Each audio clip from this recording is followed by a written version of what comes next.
જે બીમારીઓ વધી રહી છે એ પણ મારે કહેવી છે તમને લોકોને. આપણે આપણી દીકરા દીકરીને સાચવવાની હવે બહુ જ જરૂર છે મિત્રો. તો મારે તો બહેનોને ખાસ કહેવું છે, આપણી નજર દીકરા દીકરી ઉપર હોવી જ જોઈએ. હું શંકાની વાત નથી કરતી.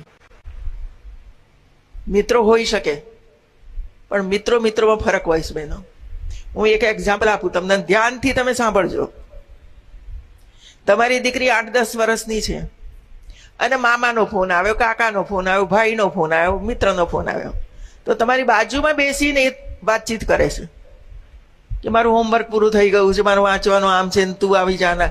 બધી આવી જ વાતો હોય નાના બાળકોની. તો જે દિવસે ફોન આવે અને એ બાજુની રૂમમાં જઈને વાત કરવાની શરૂઆત કરે ત્યારે શંકા કરજો એના ઉપર. એવું ત્યારે શંકા કરજો કે અત્યાર સુધી મારી પાસે બેસીને વાત કરતી હતી, હવે એ બાજુના રૂમમાં જઈને ધીરે ધીરેથી કેમ વાત કરે છે?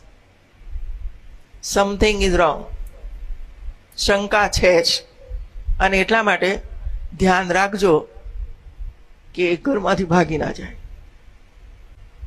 સ્કૂલોમાંથી ભાગી ના જાય. અને એટલે કથાઓમાં ભલે આવી બધી વાતો બહુ નહીં થતી હોય, મારી કથા તો આ જ છે.